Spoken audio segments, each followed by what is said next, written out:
Welcome to the University of Queensland for tonight's public lecture entitled The Spectrum, Incomputable Yet Physically Tangible Numbers.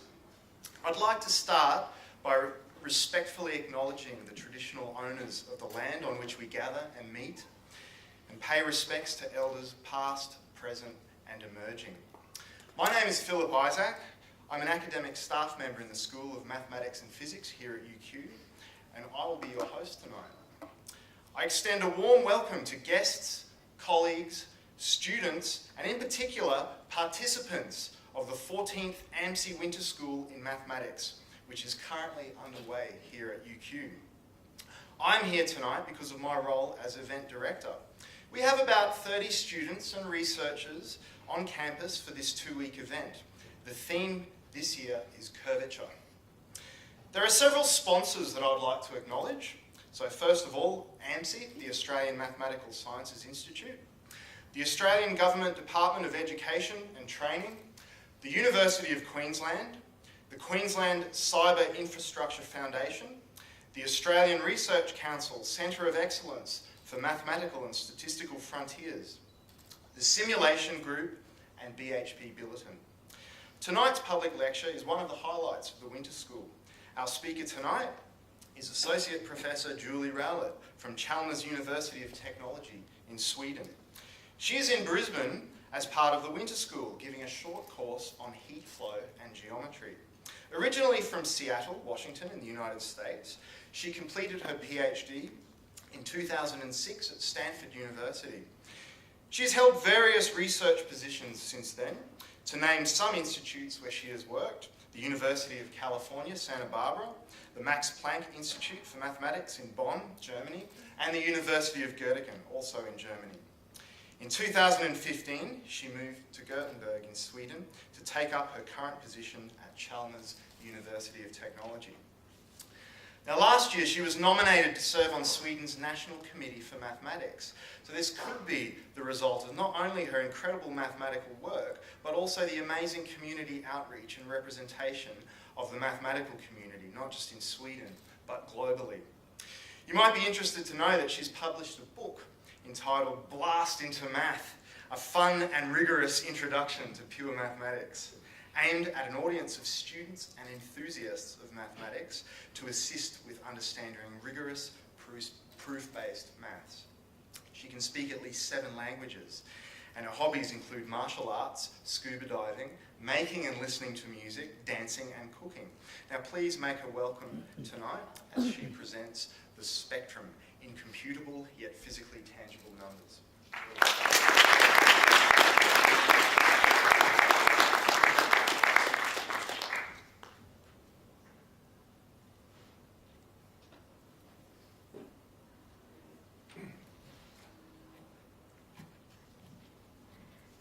Thank you much, Phil, for the introduction, and AMSI and UQ for inviting me here. It's a great pleasure to be here.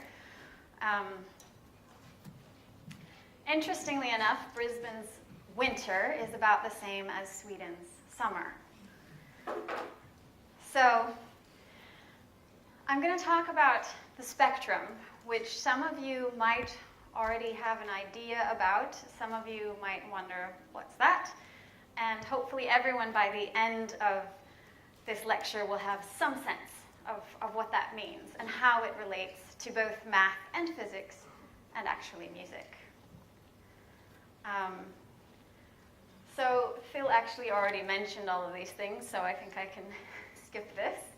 I just wanted to throw up a little map of some of my research partners around the world.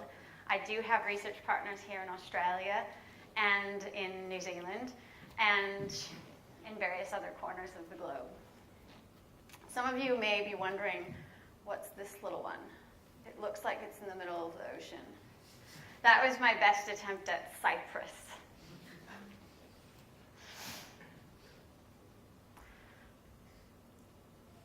So to get started, I want to use music as a motivation. If you read the press release, then you would have read that we connected this lecture and its content with the touring of Pink. Is anyone going to see her?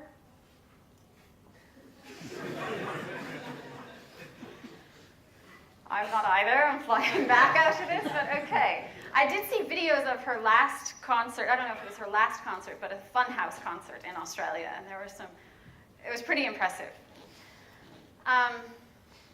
So math and music are connected, and I want to quote Galileo, who said that the book of nature is written in the language of math. So music is a natural phenomenon, and we can try to understand certain aspects of it in the language of math. So I'm going to explain a little bit about that.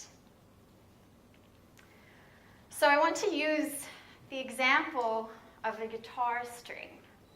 So when a guitarist plays, they create a vibration of the string, and what happens is this vibration moves the air molecules, which we can't see, but the air is just chock full of them. There's tons and tons of them, and so this vibration, and actually the same thing is happening right now. I'm speaking, my vocal cords are vibrating. That's causing vibrations of the air molecules in the room, which then your eardrum senses and turns into the sound that you hear. And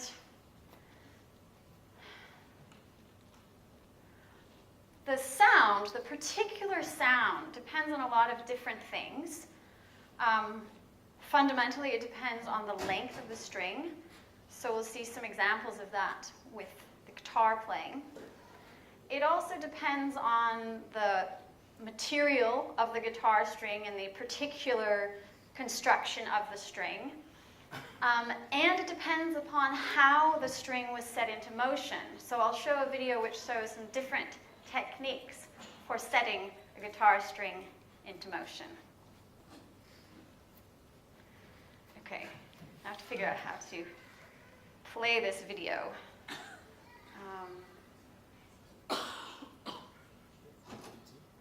So here's an example.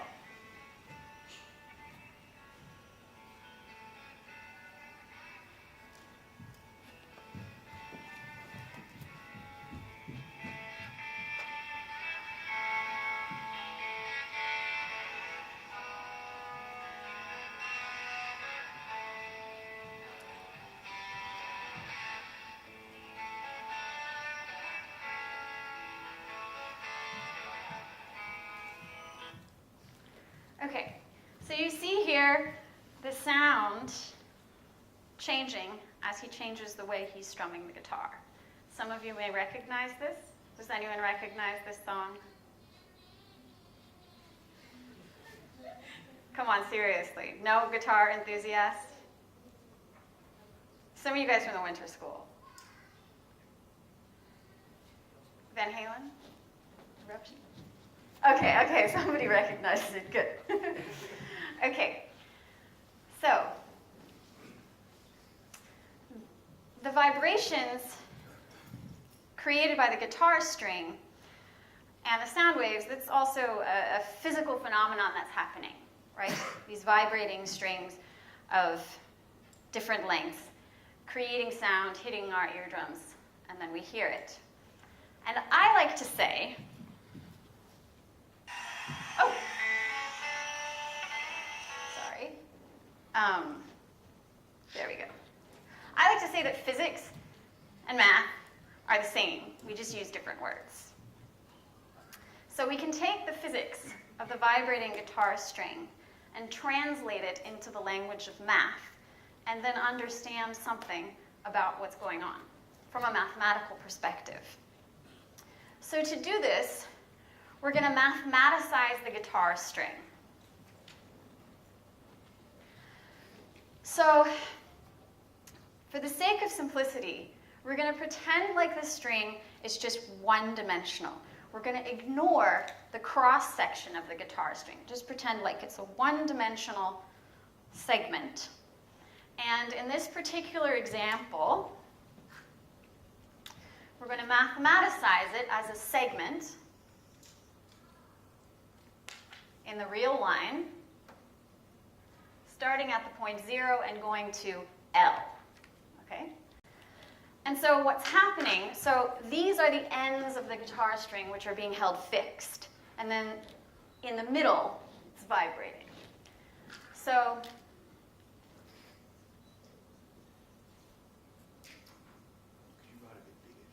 oh, yes. Let's make a bigger guitar string.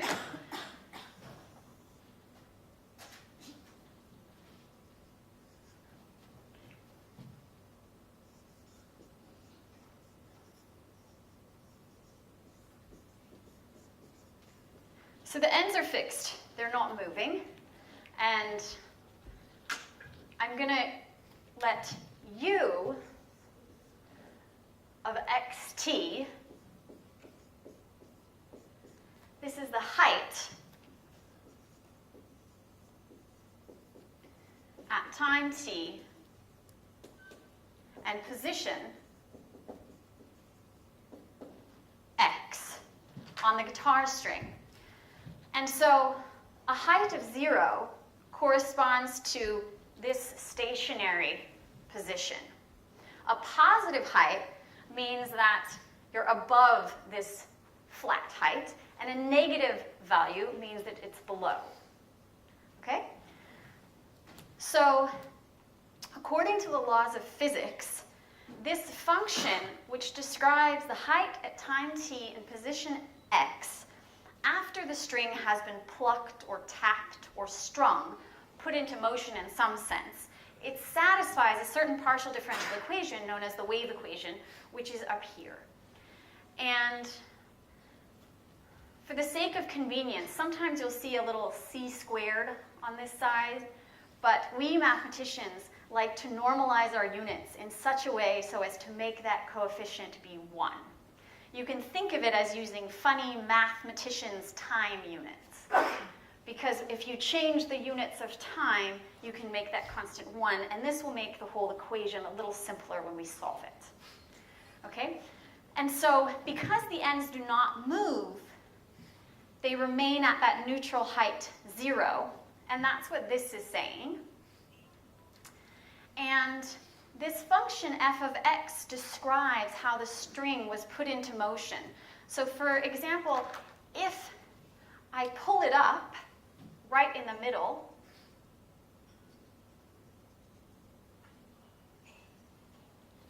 at time 0, and then let it go, this is what f of x would look like. Okay? But it could be, you could hit the string in a variety of ways. You could hit it 2 places at the same time. Whatever, we can solve the equation. So we also make the assumption that at that instant in time, when we hit it or displace the string, right then, it's not moving. Just for a second. And can some of you solve this equation? I think some of you can. But it's okay if this is new to you, that's totally fine. I'll just put up the solution so you can see what we get. Okay, so we can solve this, and we get an infinite series of a product of sines and cosines. The sines come from the fact that the ends aren't moving, and the cosines come from the fact that at time 0, it's not moving. Now, these little fn's are known as the Fourier coefficients of the function f of x. Doesn't matter if you know what those are. They're just numbers given in terms of integrals of this function f times these sines. So when we solve this, the standard way to do this is to use what's called separation of variables.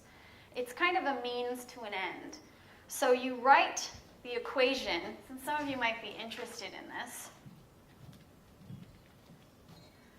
We take our wave equation and we think of this u of xt. We just think of it for a moment as a function that depends only on t times a function that depends only on x. And so then our wave equation looks like this. And so what we can do is bring all of the time-depending quantities to one side,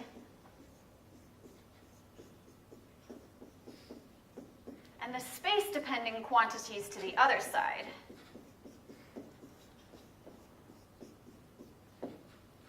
And then we think for a moment. If one side of my equation depends only on time, and the other depends only on position, what do we know?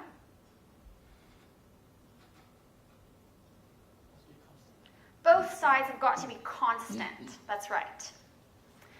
And so that's what leads us to this equation right here. Now, I put a little minus sign for convenience and also to be consistent with the course I'm giving in the winter school, so that this is the correct sign convention for our so-called one-dimensional Laplacian. If you don't know what that is, don't worry about it. Doesn't matter for the purposes of this talk. So we solve this equation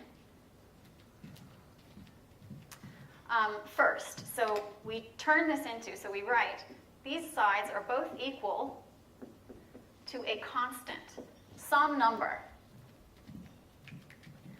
And then we use the fact that the string is not moving at the two endpoints to figure out what has that constant got to be and what has this function x of x got to be.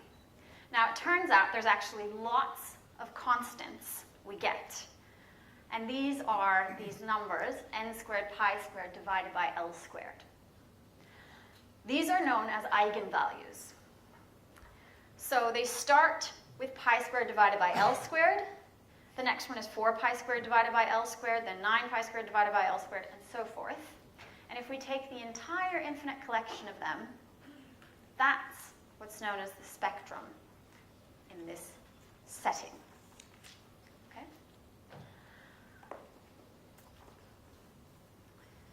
So these numbers, the spectrum, determine, in a certain sense, the way the string sounds when it's plucked.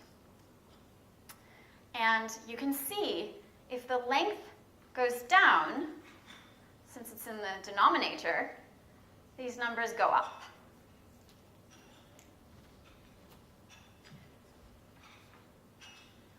So shorter strings make higher notes, longer strings make lower notes. Because these numbers correspond to the frequencies produced by the string, which corresponds to the tone or the note created by the string. So I have another little example where we can see this.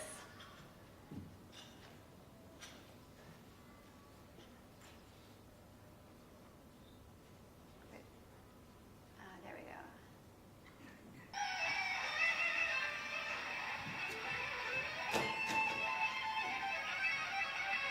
So he's holding at the bottom, getting high notes. Now he's going up, they're getting lower.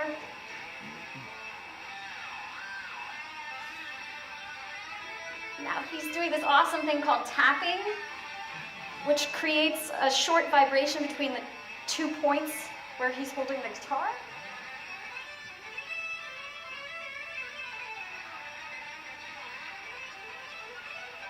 Now we hear it getting really high. You're going to see he's holding way down close to the bottom, making the string really short. See? Serious guitar face going on?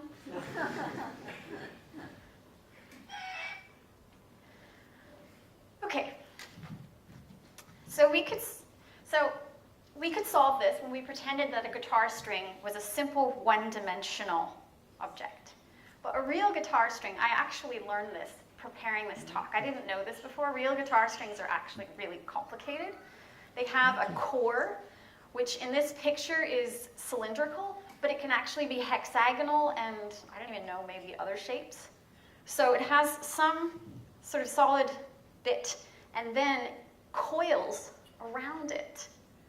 So it's a three-dimensional object, and it's not the most simple three-dimensional object. So this is what's going to get me to the second part of the talk, which is how the spectrum is connected to heat and waves. The connection to waves we already have a sense about because of the connection through music, vibrations creating sound waves, and the sound waves being the sound that they make being connected to the spectrum. So this is the general equation in the general context that we're interested in solving. And if this looks like a big mess of symbols, that's fine. Just what's important to think about is that this is the generalization of the equation I had a few slides before, which I'll write over here. So this simple equation in our one-dimensional string, we can make sense of in basically any complicated geometric setting we want. And this is how we mathematically express it. So we can make sense of this, for example, in a real, legitimate, three-dimensional vibrating guitar string. And we would want to find these numbers, which I called the Greek letter lambda, which satisfy this equation, just the way we did over here in our little one-dimensional string. It's the analogous problem, but in a more general setting. So this is what we obtained. So you see this is what's called the Laplace operator. And in our one-dimensional case, it's just minus the second derivative. In our higher dimensional case, it's this quantity. And in our one-dimensional case, we were able to solve for all numbers lambda, so for the entire spectrum.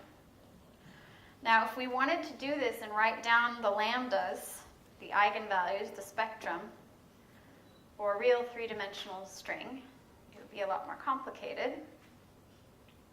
In fact, so complicated that no one in the world can do it. So, in general, we know that these numbers exist, but we don't know exactly what they are. And there is no way to analytically solve for them and give them neat and tidy expressions like pi squared n squared over L squared, where n is an integer. So, I mean, what do? We want to know about these numbers, but we can't see exactly what they are. It seems like we're in a bit of a pickle. So here's where we can take our perspective and change it. So on the one hand, we can express physics in the language of math and hope to solve equations to understand physical phenomena. On the flip side, we can sometimes use physics to understand math that we can't solve. So that's the idea that researchers use. So with our musical example, we know that vibrations are connected to waves, and waves are connected to the spectrum. I don't have time to get into too much details about heat, but also the flow of heat is intimately tied to the spectrum as well. And the participants at the Winter School will learn about this on day 3. So if you're super curious, you can skip ahead and look up the lecture notes from day 3. So we can use the physics and physical understanding of heat and waves to obtain information about these incomputable numbers.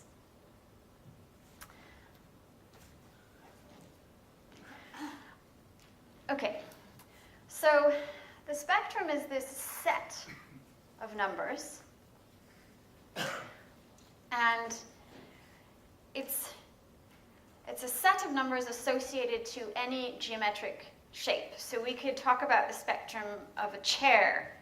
If the chair, we kick it, it vibrates, then the chair has a spectrum. Or, well, anything. So in physics, we could talk about four-dimensional manifolds representing space-time and think about its spectrum. And to understand it, sometimes it's difficult to get a handle, well, it is difficult to get a handle on these individual numbers and the sequence of numbers as a whole, but sometimes it can be more simple to gain an understanding of certain quantities which combine all of the spectrum in a certain way. I'll explain a little bit about that in a few more slides. So any quantity which is determined by the spectrum is called a spectral invariant. So one of the ways we understand the spectrum is by studying things called spectral invariants. So quantities which are determined by this set of numbers. I guess the upshot is they can be really difficult to compute individually, but sometimes if you think of all of them together, it can be a little more simple. It's sort of like if you think about hearing the vibrating guitar, when you hear it, when it hits your ear, you cannot pick apart the fundamental tone and all of the harmonics. They all come at your ear at the same time. So what you get is this entire spectrum in your ear, right? So in this sense, from the physical perspective, sometimes we have an easier time, or we're better able to understand when we take all of these numbers sort of together as a whole.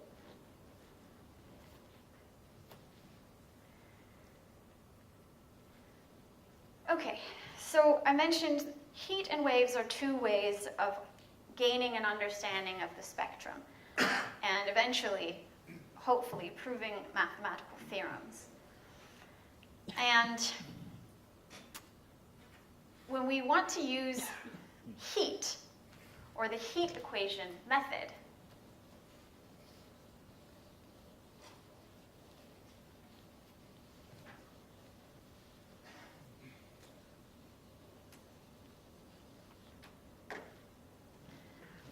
the physics of heat is actually super useful. So,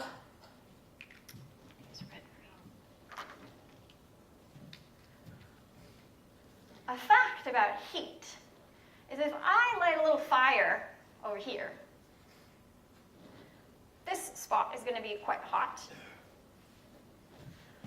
But it takes some time for this spot to heat up, right? That's what's known as, it's what we call being local. So for a small period of time,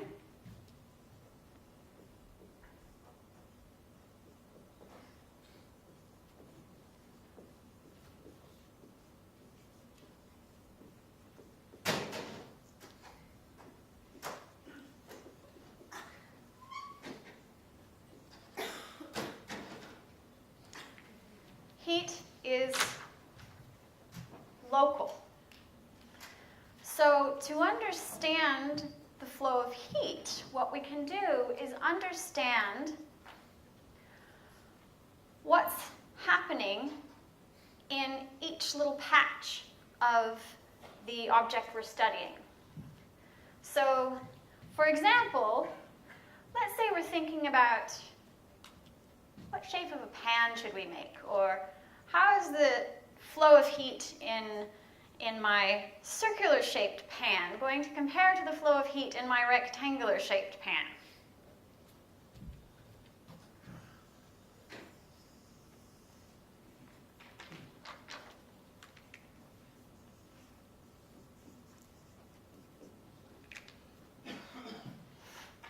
Let's make a more complicated pan. Let's make one like this. I don't really know why, but Well, actually, I do know. I want to have a straight edge and a curved edge.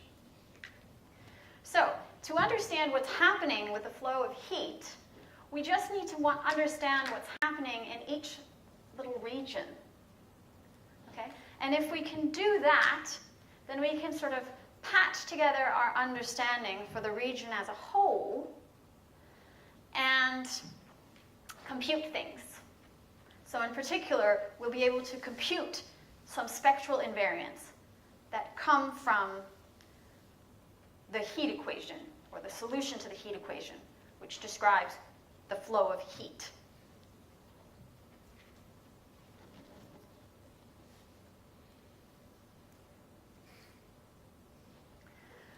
So in this context, I've obtained some results with collaborators using this method. And the first of them sounds rather nice. It's called "One Can Hear the Corners of a Drum." So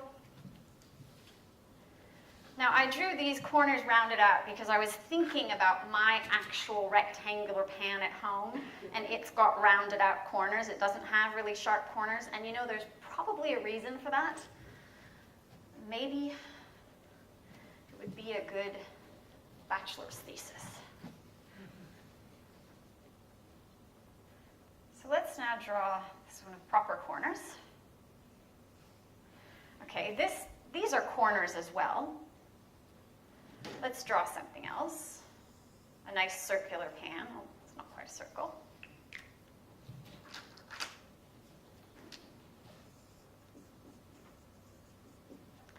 So what we proved is that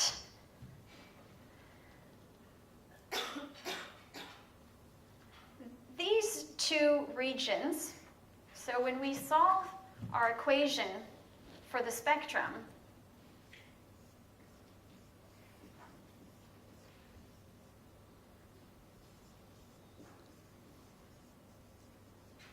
so we're going to have these numbers, lambda 1, lambda 2, lambda 3. This is the spectrum, this collection of numbers. So the interesting fact is we cannot tell you what they are, but what we can tell you is that they will never be the same set of numbers if one of my pans has corners, but the other one doesn't. So without being able to solve for the spectrum in these cases, which we can't do, we can nonetheless say that the spectrum is different. So if we were to instead think of these shapes as the top of a drum which is vibrating, in the same way as our vibrating string has frequencies determined by the spectrum, these shapes have frequencies determined by their spectrum. And if we listen, the spectra cannot be the same if there are corners as compared to when there are no corners. So that means, roughly speaking, we could hear the difference between this shape and that shape. Or any other, in fact. This is a disk, but a disk is a very special thing. We could make some funny, shape. We could even cut out some holes, just as long as there are no sharp corners. And this is also a very special shape, so this works for,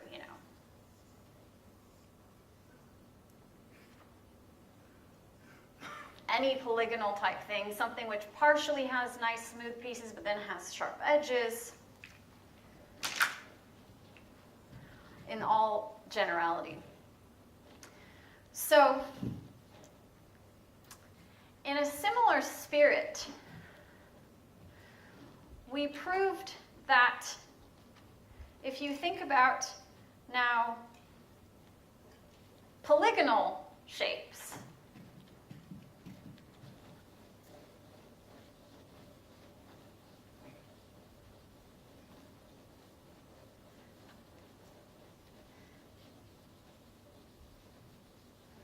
and their spectra. We proved that the regular polygon, so for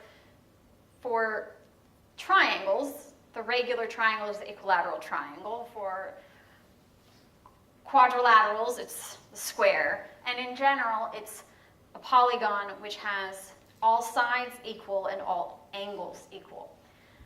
And so what we proved is, let's say we have such regions, I'll draw triangles for simplicity, and we think about this triangle vibrating and creating sound which we hear through its spectrum. It will never sound like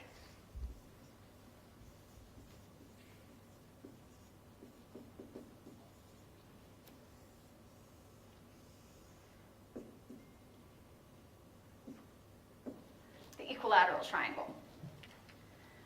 And the same is true if you think about quadrilaterals or 5-gons, 6-gons, etc., etc. They will never have the same sound. So, in other words, if you're listening to vibrating polygons, the regular ones sound special. So you can understand that as somehow the fact that they are so symmetric is displayed in the spectrum. And again, we can't compute it. We can prove these facts without being able to compute what the numbers in the spectrum are. And the way we do it is using these heat methods. This Polyakov formula for sectors is related to quantum physics, so I'm going to get to that in a little bit later. But it belongs up here because it's also through heat equation methods.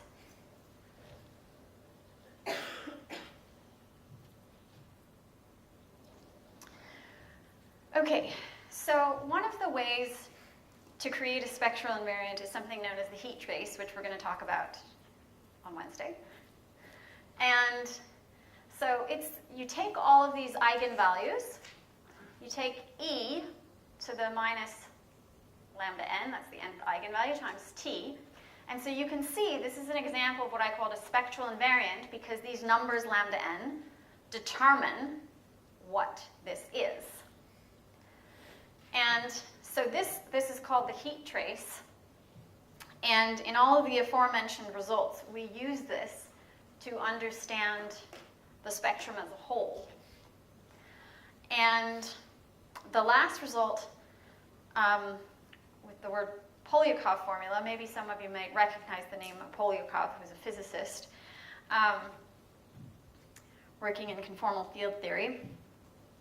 So this is about something called the spectral zeta function, which is used to define something called the zeta regularized determinant. So the spectral zeta function is another spectral invariant because it's created in terms of these numbers lambda n. So we sum over these numbers lambda n raised to the power minus s, and we obtain a zeta function. Now, for those of you who still remember the example of the vibrating string, I have a little exercise for you. And that is, in that case, relate the associated zeta function to the Riemann zeta function. They're very close relatives of one another. Now, in general, even with these numbers which we cannot compute, we can nonetheless define this zeta function. And for a moment, you'll see I've written something which, for a mathematician, is a little bit naughty, because, well, we saw in the case of the vibrating string, these numbers lambda n get bigger and bigger and bigger and bigger without stopping. So if we were to, this notation means multiply them all together, we would get a very infinite number. So that's a bit, maybe a little bit misleading, but the cool thing is, so this is what we call, in math, this can be a little bit misleading. In math, we use the term formally to mean poppycock. Just doesn't actually make sense.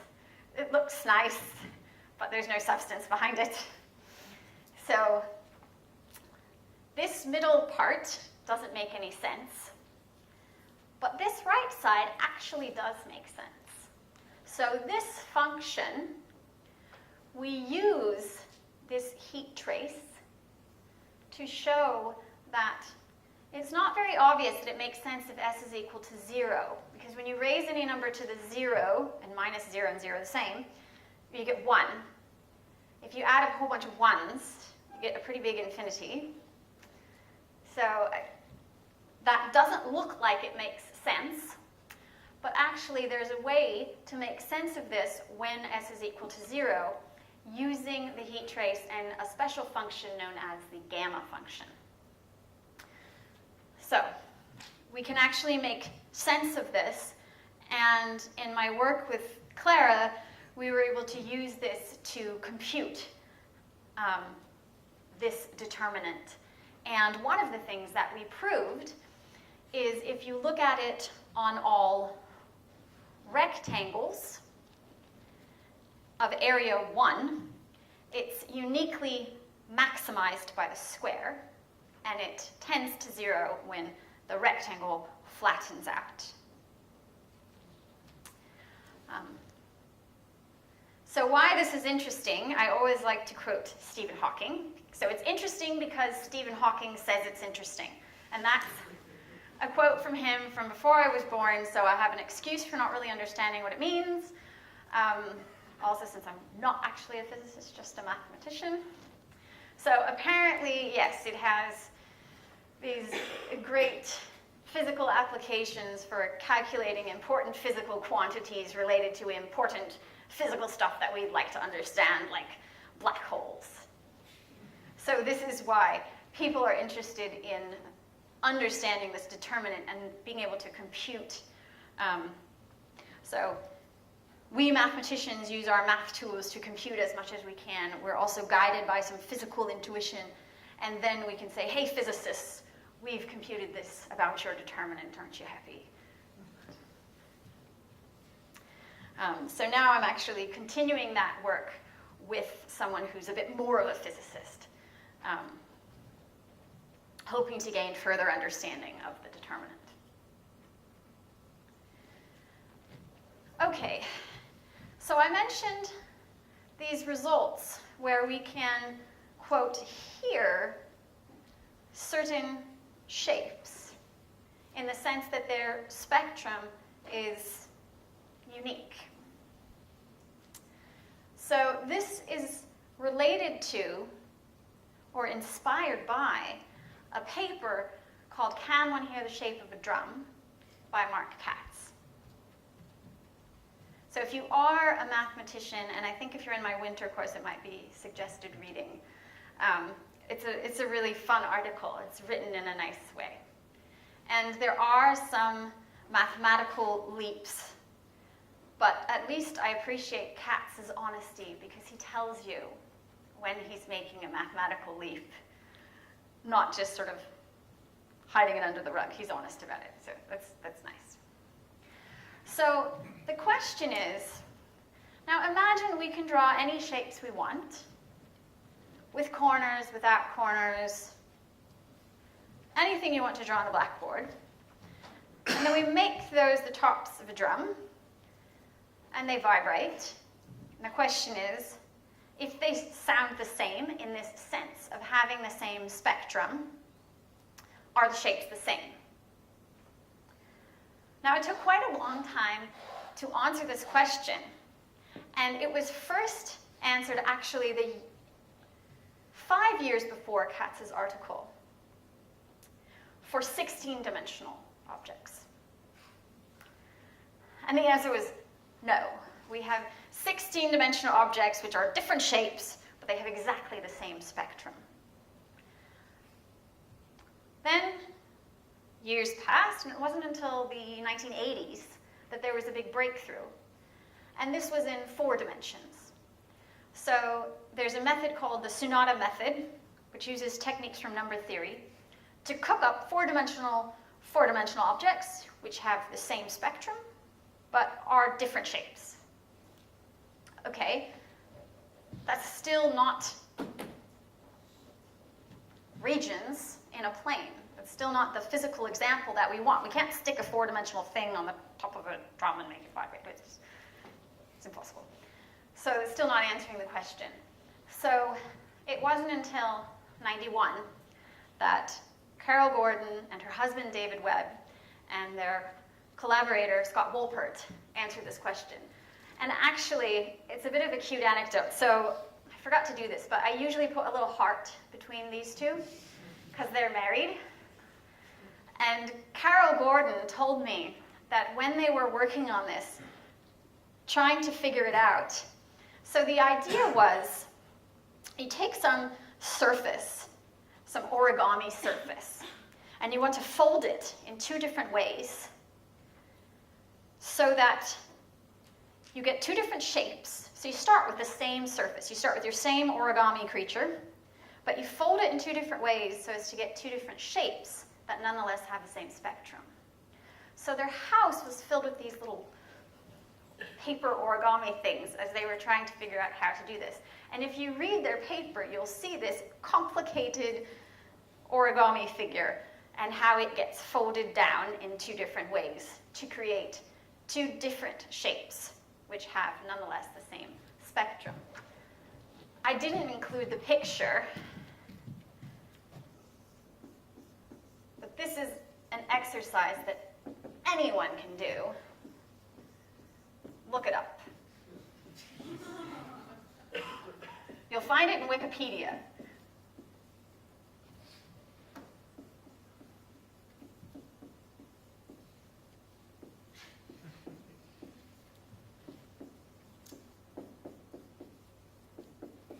Okay. So if you look up the picture, you can tell I'm not very talented at drawing.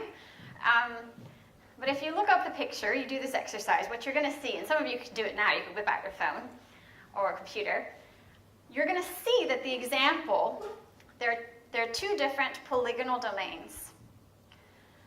So polygonal shapes, kind of like this, but a little bit different.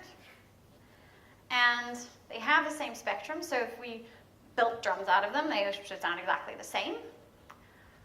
But they're very obviously different shapes.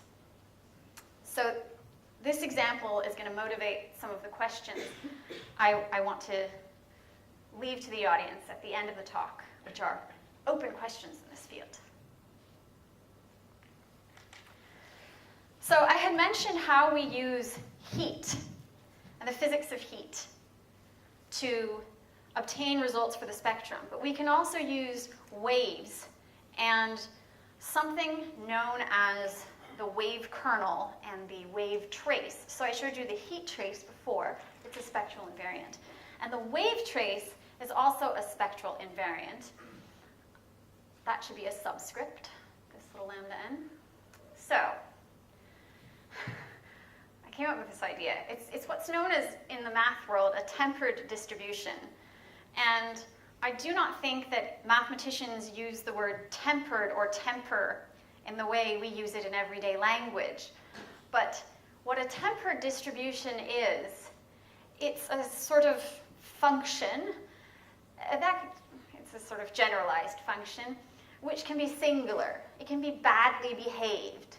So I thought, it's got a temper. It's tempered and it can lose its temper. So when it's singular or badly behaved, you can think of the wave distribution as losing its temper. Hence these little pictures. And in fact, so this t, as we've used it before, represents time. And the times when this wave trace is singular and loses its temper can actually tell us information about the spectrum. So using the wave trace and the times at which it is singular, I've done some work with my co-authors concerning, first of all, trapezoids. So what we proved is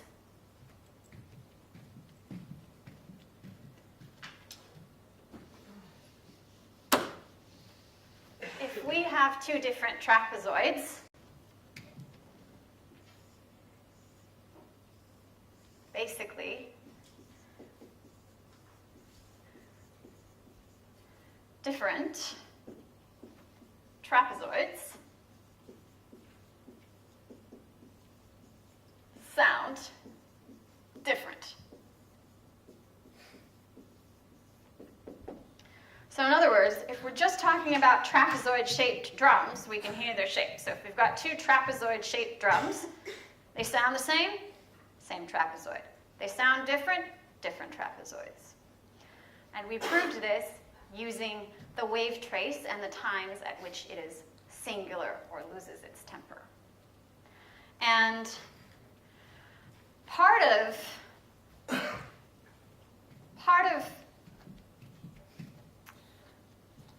that work and part of the general study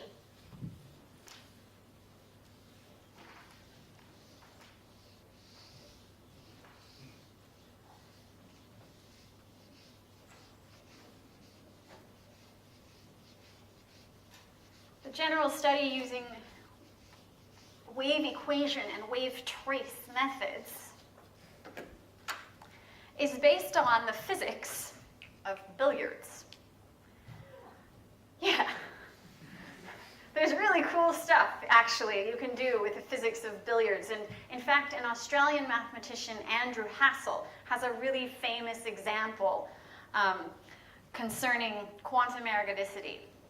So for the mathematicians in the audience, you can, and he's done other work concerning billiards, so to speak. So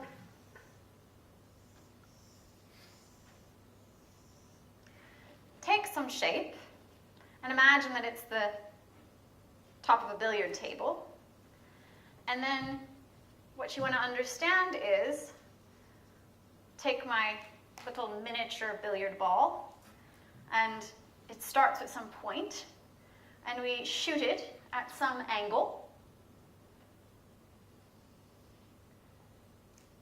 It travels in a straight line until it hits the side of the billiard table. And then according to physics, this angle is equal to the angle at which it's reflected. And so it's going to continue. Ooh, I've drawn something quite interesting. I didn't do this intentionally. Something really weird happens when it hits a corner, unless the corner is of the form pi divided by n. Basically, we can't predict the way it's going to come out. It's like the Journey song, any way you want it. So it comes out in some way. I should better try to avoid the corners. Okay, but here, it now makes a right angle, so it's going to come back.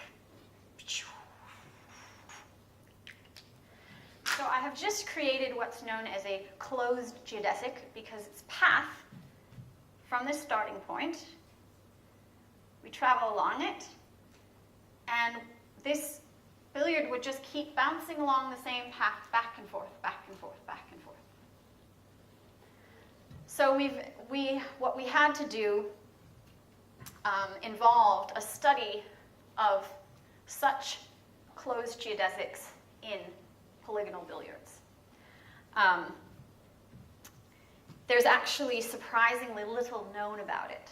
For example, in a generic scalene triangle, it's not known whether or not there exists any closed geodesics at all. No one knows.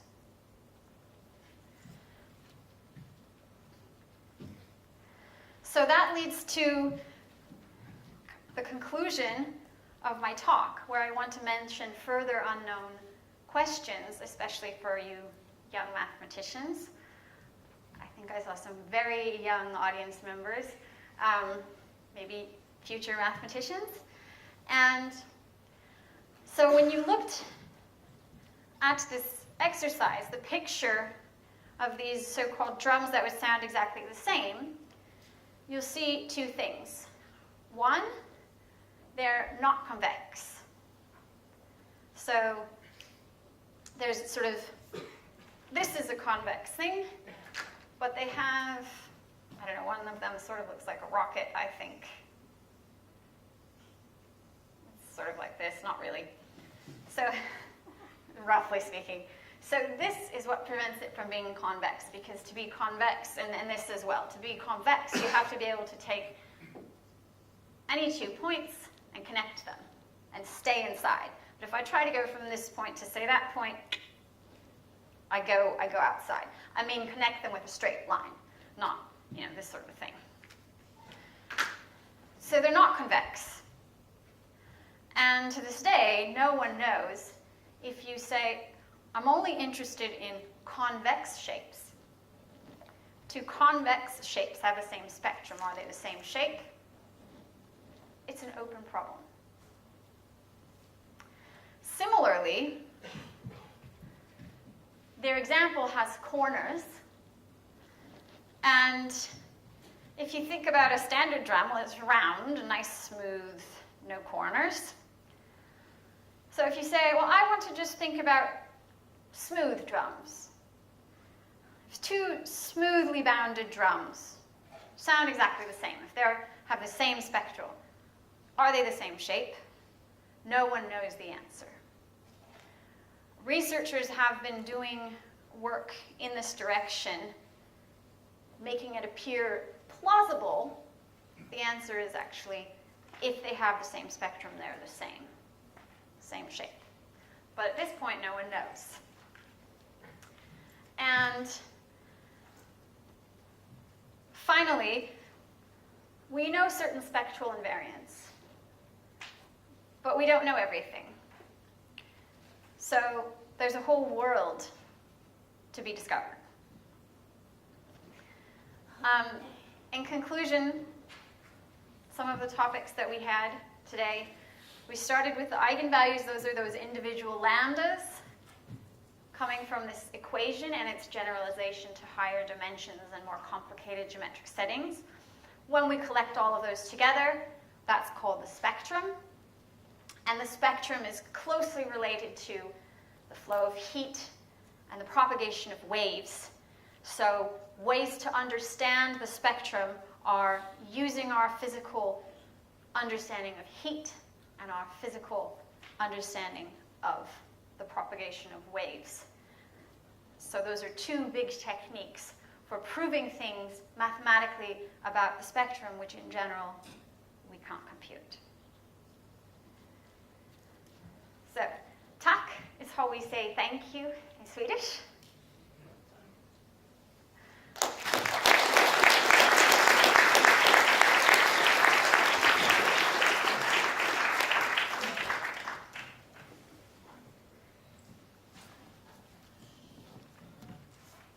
Where's that microphone?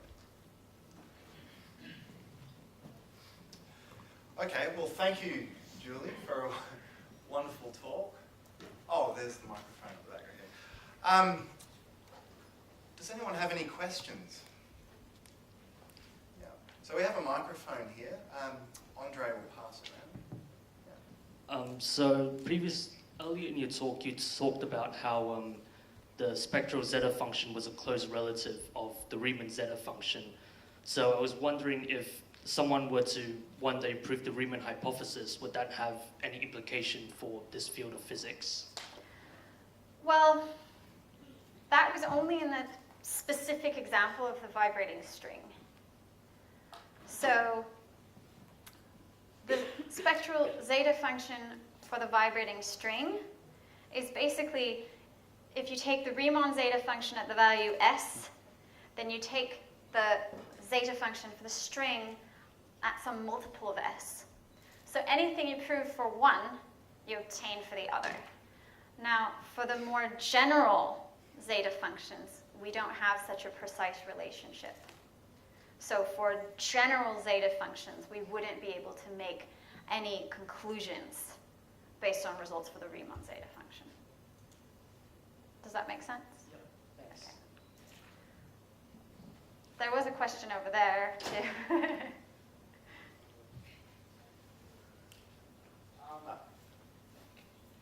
I could say. Oh, after that, yeah. Can it just be loud? Yeah, idea of strings, vibrating phase being each integer, and prime numbers are when they're all out of phase, like for prediction of prime numbers? Well, it's a little bit different because the connection for the prime numbers and the zeta function is through the product factorization, right? So you have one way of writing the Riemann zeta function as the sum of 1 divided by n to the s or n to the minus s, but then you can rewrite it as a product over prime numbers, okay?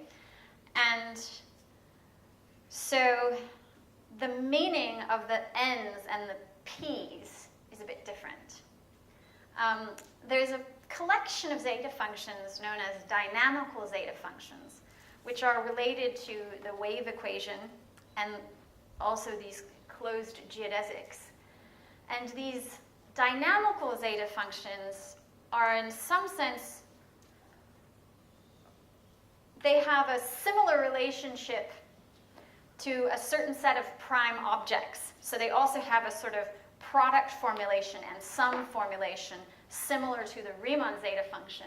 And because of that parallel, results proven by number theorists for the Riemann zeta function can be generalized to these so-called dynamical zeta functions. So particular examples are Selberg zeta function, Rowlett zeta function.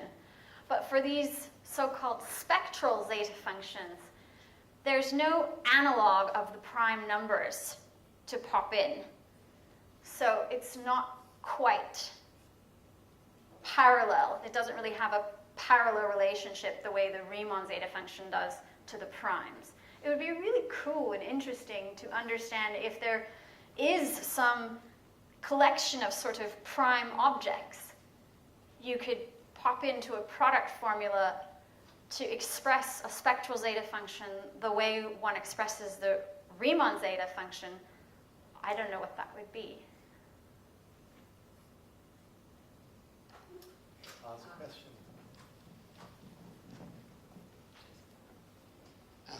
So if I give you just a random like shape in 2D with maybe straight edges, and it can be convex or whatever, is there a way to like just compute brute force like a spectral invariant, or even like generate eigenvalues numerically or something like this, or is it like kind of a case-by-case basis? Like if I draw my favorite shape, like the one on the board.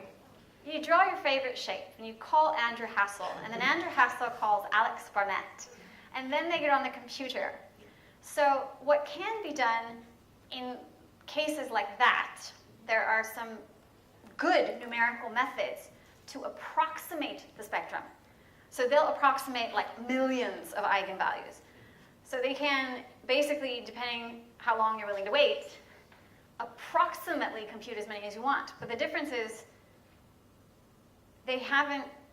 no one can rigorously say, the way we can say, pi squared divided by L squared, whatever L squared is, if L is 10, pi squared divided by 100. There's no way to say this is it exactly. Yeah. So a few methods. There's a method of particular solutions, finite element method. So there are various numerical methods for computing these to some approximation. Hi, so you said that, was it regular polygons we hear, because they're perfectly symmetric. What about other, say, like irregular polygons that are also highly symmetric, say like an isosceles triangle as opposed to other triangles? Can we hear those particular symmetries as well, or is it just particularly regular polygons? Well, triangles are special. So because it was proven in the late 1980s by, in the math world we would say, my mathematical aunt, that if two triangles have the same spectrum, then they're actually the same shape. So in that sense, for the particular case of triangles, for example, one that's isosceles can never be isospectral to one that's not. Now, if you're looking at general n-gons, I'm doubtful that you could pick up sort of weaker, like if two sides are the same in like a five-gon.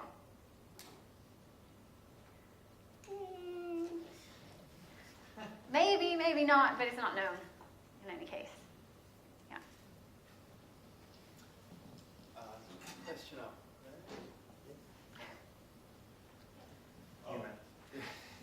So these very special shapes, like the regular polygon, if you move one corner just a little bit, then it's not a regular polygon.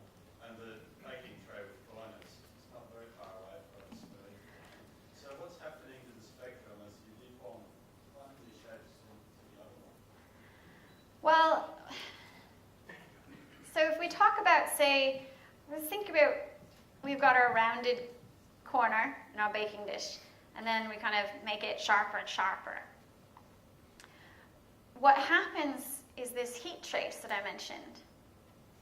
It has a sort of discontinuity when the second it goes from rounded to actually having a corner. Something changes, something sort of breaks. So in that sense, things change in that sense. And if you look at individual eigenvalues, they'll sort of change a little bit, but the thing is we're looking at all of them at the same time. Does that sort of answer your question? The interaction that really changes. Well, it's sort of this, sure, you could think of it that way. So where we really see it is in this heat trace. This heat trace really goes, if there's a corner. Something changes dramatically. If you come to lecture Wednesday or Thursday, I forget which day we're doing it, but we're going to see this in mathematical detail, how that happens. I have two different questions, actually.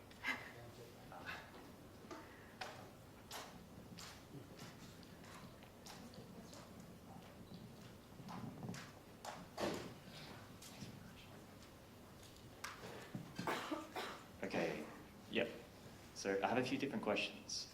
We're using the wave trace and the heat trace as different kind of comparisons to the actual physical world. I noticed that these are kind of similar to lenses and how they can change and perhaps modify light. Would that already be covered under the wave trace, or is that kind of a separate thing in itself?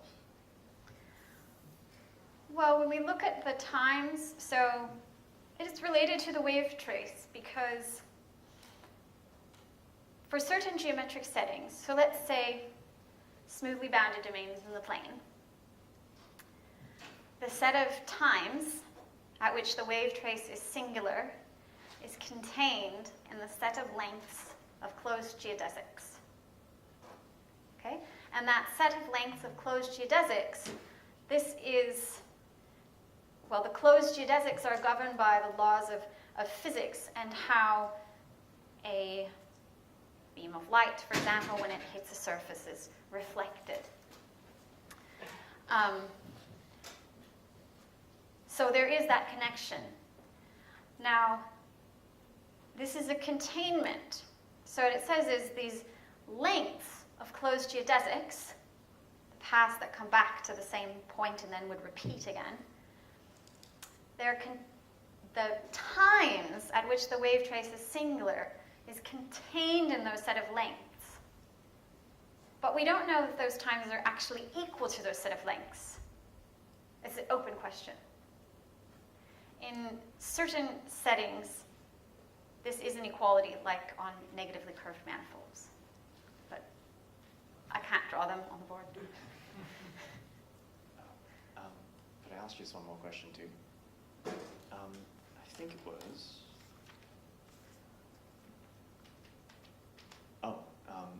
could these wave traces, so to say, I'm looking at this from a very physical point of view, can they actually interact with each other, so to say? Like perhaps are there maybe like a different polarization? Like, for example, let's say we have a certain shape, say irregular polygon with 5 sides. Is there any kind of configuration where you could, perhaps, if you had another shape which would be able to produce, say, the inverse of of the eigenvalues, would there be such a, could you prove that such a shape existed? Or, let's see. Well, this reminds me of a really lovely result. It's very difficult to read. Sorry, but it is. And what the result is, it's by Yves Collin de Verdière, and one of the difficulties is it's in French. Another difficulty is it's one of these, for those of you who study math, maybe you study math or physics, it's one of these papers where it keeps referring to other papers. So if you want to understand the one paper, you need like a pile of 6 papers, and then you're constantly flipping between them and trying to track down the parts of the arguments, and then he's super smart, so he leaves out a bunch of details, so us mortals are like, Eve, how did you do this? And what he proved is that if you give me, well, don't give them to me, give them to Eve, because he's the one who can do this, give me a non-negative list of your favorite million numbers. Okay, non-negative. Eve can go and create a surface whose first million eigenvalues are those numbers. So that can be done. What was the person's name again? Eve is spelled Y-V-E-S. I'll write it down.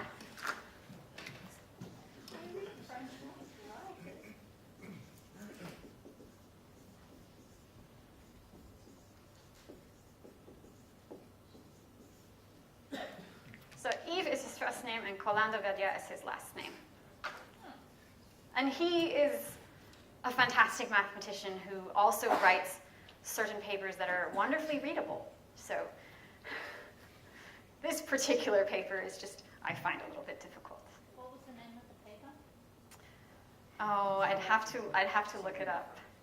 But I could help you find it because Or even what year was it published? Do you have an idea? late 70s, early 80s. That might be enough. Yeah. It's something like une partie finie de spectre, like it's the French version of the prescription of some finite part of the spectrum, but the exact wording I don't remember off the top of my head. I could send it to you though if you email me. So perhaps we have time for one more question. Maybe up the... You can ask afterwards. Yeah.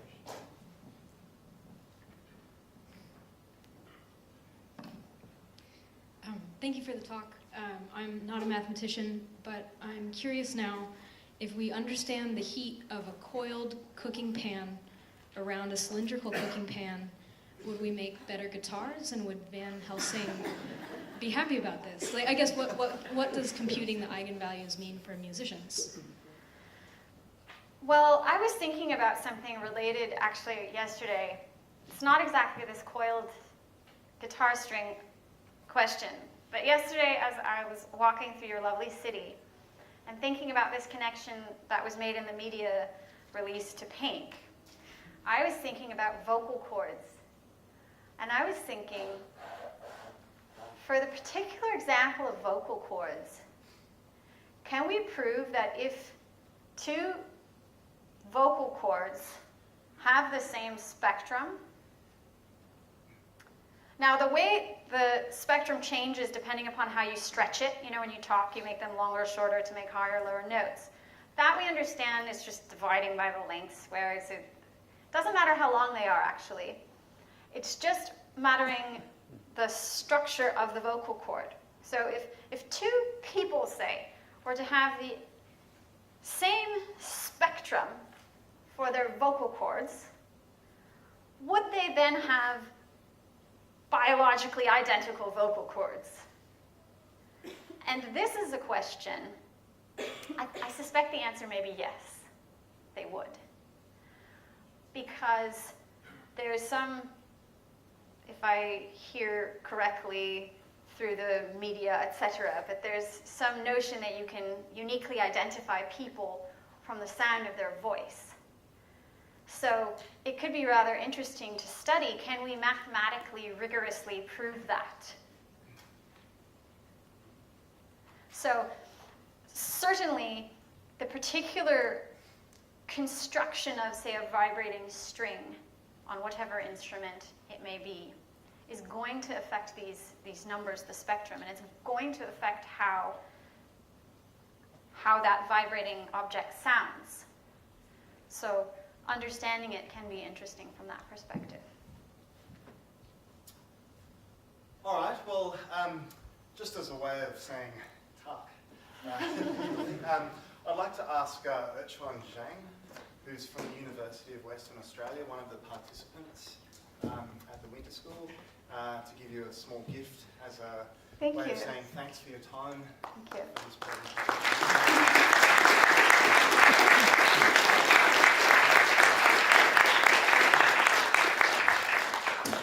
So if you'd like to stay and have some tea, coffee, that will be served in the foyer of the lecture theatre.